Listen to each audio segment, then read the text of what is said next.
Siddaramaiah budget ಬಗ್ಗೆ ಪರ ವಿರುದ್ಧದ ಒಂದು ಚರ್ಚೆಗಳು ಈಗ ನಡೀತಾ ಇವೆ.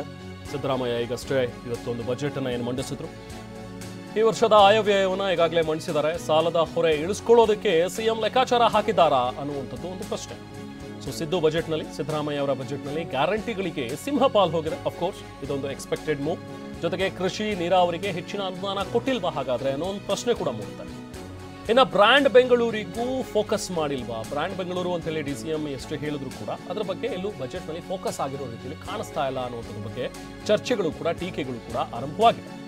ಇದು ಕಲ್ಯಾಣ ಬಜೆಟ್ ಅಂತ ಹೇಳಿ ಸಿಎಂ ಈಗಾಗಲೇ ಸಮರ್ಥನೆಯನ್ನ ಮಾಡ್ಕೊಂಡಿದ್ದಾರೆ.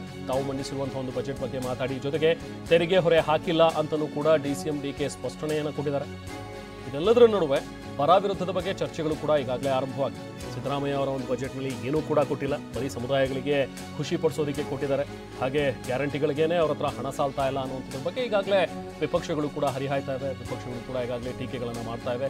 ಅದೆಲ್ಲದರ ನಡುವೆ ಸಿಎಂ ಹೇಳ್ತಾ ಇರುವಂಥದ್ದು ಇದೊಂದು ತುಂಬ ಉತ್ತಮವಾದಂಥ ಒಂದು ಬಜೆಟನ್ನು ನಾವು ಕೊಟ್ಟಿದ್ದೀವಿ, ಯಾವುದೇ ತೆರಿಗೆ ಹೊರೆ ಕೂಡ ಹಾಕಿಲ್ಲ ಜನರಿಗೆ ಅನ್ನುವಂಥ ಒಂದು ಮಾತುಗಳನ್ನು ಹೇಳಿದ್ದಾರೆ.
ಸಿಎಂ ಸಿದ್ದರಾಮಯ್ಯ ಇದೊಂದು ರೀತಿ ಒಳ್ಳೆ ಬಜೆಟ್ ಅನ್ನು ಮಂಡಿಸಿದ್ದೀವಿ ಅನ್ನುವಂಥ ಒಂದು ತೃಪ್ತಿಯನ್ನು ಅವರು ವ್ಯಕ್ತಪಡಿಸ್ತಾ ಇದ್ದಾರೆ. ವಿಪಕ್ಷಗಳು ಈಗಾಗಲೇ ಹರಿಹಾಯ್ತಾ ಇವೆ. ಯಾವುದೇ ರೀತಿಯಾದಂತಹ ಕಲ್ಯಾಣಕಾರಿಯಾದಂತಹ ಬಜೆಟ್ ಇದಲ್ಲ ಅನ್ನುವಂಥದ್ರ ಬಗ್ಗೆ ಅವರು ಟೀಕೆ ಟಿಪ್ಪಣಿಗಳನ್ನು ಮಾಡಿದ್ದಾರೆ. ಅದಕ್ಕೆ ಸಿಎಂ ಕೂಡ ಉತ್ತರಗಳನ್ನು ಕೊಟ್ಟಿದ್ದಾರೆ.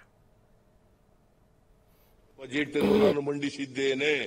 ಆಯವ್ಯಯದಲ್ಲಿ ಘೋಷಿಸಿರುವ ಸರ್ಕಾರದ ಎಲ್ಲ ಕಾರ್ಯಕ್ರಮಗಳನ್ನು ಜಾರಿಗೆ ತರಲು ಸದನದ ಎಲ್ಲ ಸದಸ್ಯರ ಸಂಪೂರ್ಣ ಸಹಕಾರವನ್ನು ಕೋರುತ್ತೇನೆ. ನಿಮ್ಮೆಲ್ಲರ ಸಹಕಾರದಿಂದ ರಾಜ್ಯವನ್ನು ಅಭಿವೃದ್ಧಿಯ ಪಥದಲ್ಲಿ ಮುನ್ನಡೆಸುವ ವಿಶ್ವಾಸ ನನಗಿದೆ. ನಾನು ಈಗ ಆಯವ್ಯಯವನ್ನು ಗೌರವಾನ್ವಿತ ಸದನದ ಪರಿಗಣನೆಗಾಗಿ ಮಂಡಿಸುತ್ತಿದ್ದೇನೆ ಹಾಗೂ ಆಯವ್ಯಯ ಅಂದಾಜಿನನ್ವಯ 2024-25ನೇ ಸಾಲಿನ 31ನೇ ಮಾರ್ಚ್ 2025ರವರೆಗಿನ ವೆಚ್ಚವನ್ನು ನಿರ್ವಹಿಸಲು ಪೂರ್ಣ ಆಯವ್ಯಯವನ್ನು ಅಂಗೀಕರಿಸಲು ಕೋರುತ್ತಿದ್ದೇನೆ. ಜೈ ಹಿಂದ್, ಜೈ ಕರ್ನಾಟಕ. ರಾಜ್ಯದ ಆರ್ಥಿಕ ಪರಿಸ್ಥಿತಿ ಹದಗೆಡಲಿದೆ ಎಂದು ನುಡಿದ ನಮ್ಮ ವಿರೋಧಿಗಳ ಭವಿಷ್ಯವಾಣಿಗಳನ್ನು ನಾವು ಸುಳ್ಳು ಮಾಡಿದ್ದೇವೆ ಮತ್ತು 5 ಖಾತರಿ ಯೋಜನೆಗಳಿಗೆ ಮಾತ್ರವಲ್ಲದೆ ಹಲವಾರು ಹೊಸ ಕಲ್ಯಾಣ ಯೋಜನೆಗಳಿಗೆ ಮತ್ತು ಮೂಲಸೌಕರ್ಯ ಕಾರ್ಯಕ್ರಮಗಳಿಗೆ ಅಗತ್ಯವಿರುವ ಆಯವ್ಯಯ ಹಂಚಿಕೆಯನ್ನು ಒದಗಿಸಿದ್ದೇವೆ. ಪ್ರತಿಯೊಬ್ಬರ ಕಣ್ಣೀರನ್ನು ಒರೆಸುವುದು ಮಹಾತ್ಮ ಗಾಂಧೀಜಿಯವರ ಆಶಯವಾಗಿದೆ. ಗ್ಯಾರಂಟಿ ಸ್ಕೀಮು ಕೊಟ್ಟಿದ್ದೀವಿ, ಹಣ ಸಂಗ್ರಹ ಮಾಡ್ತೀವಿ ನಾವೆಲ್ಲ. ಯಾರಿಗೂ ಯಾರ ಮೇಲೂ. ಆಮೇಲೆ ಇನ್ನೊಂದು ತಿಳ್ಕೊಳ್ಳಿ, ಕರ್ನಾಟಕ ರಾಜ್ಯದ ಜನತೆಗೆ ನಾನು ಅಭಿನಂದಿಸ್ತೇನೆ. ಯಾರ ಮೇಲೂ ಹೆಚ್ಚಿಗೆ ತೆರಿಗೆಯನ್ನ ಹಾಕಿಲ್ಲ.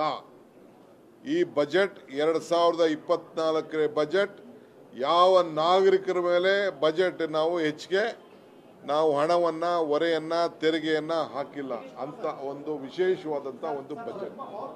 ರಾಜ್ಯದ ಇತಿಹಾಸದಲ್ಲಿ ನಾನು 89ರಿಂದ ಅಸೆಂಬ್ಲಿಲಿ ಇದ್ದೀನಿ.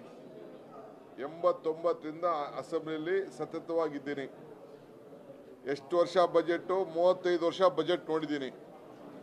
ಯಾವ ವಿರೋಧ ಪಕ್ಷದವರು ಕೂಡ, ಕಾಂಗ್ರೆಸ್ ಇರಲಿ, ದಳ ಇರಲಿ, ಬಿಜೆಪಿ ಇರಲಿ, ಆಡಳಿತ ಮಾಡಿದೆ.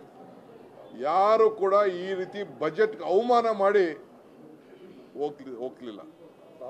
ಪ್ರಾರಂಭದಲ್ಲಿ ಬಜೆಟ್ಗೆ ಆಗಲಿ ಅವರು ಕೂತ್ಕೊಂಡು ಹೊರಗಡೆ ಏನ್ ಬೇಕಾದ್ರೂ ಹೇಳ್ತಿದ್ರು. ಅವ್ರಿಗೆ ಸರಿಯೋ ಸರಿ ಇಲ್ಲ ಅಂತ ಅವ್ರ ಅಭಿಪ್ರಾಯನ ತಿಳಿಸಿದ್ರು. ಬಜೆಟ್ನ ಬೈಕಾಟ್ ಮಾಡೋದಿದೆಯಲ್ಲ, ಇದು ಕರ್ನಾಟಕ ರಾಜ್ಯದ ಜನತೆಗೆ ಪ್ರಜಾಪ್ರಭುತ್ವದ ವ್ಯವಸ್ಥೆಯಲ್ಲಿ ಮಾಡಿದಂಥ ಒಂದು ದೊಡ್ಡ ಅವಮಾನ. ವಿರೋಧ ಪಾರ್ಟಿ ಜನತಾ ದಳ ಇರ್ಬೋದು, ಬಿಜೆಪಿ ಇರ್ಬೋದು, ಇಬ್ರು ಪಾರ್ಟಿಯವರು ಅಲ್ಲ ರೀ, ಬಜೆಟ್ಗೆ ಪಾಸ್ ಮಾಡಲಿಲ್ಲ ಅಂದ್ರೆ, ಬಜೆಟ್ ಒಪ್ಪಿಗೆ ಕೊಡಲಿಲ್ಲ ಅಂದ್ರೆ ರಾಜ್ಯದ ಜನತೆ ಅವ್ರು ಕೊಡಲಿಲ್ಲ ಅಂದ್ರೆ ಪಾಸ್ ಆಯ್ತದೆ, ಅದು ಬೇರೆ ವಿಚಾರ.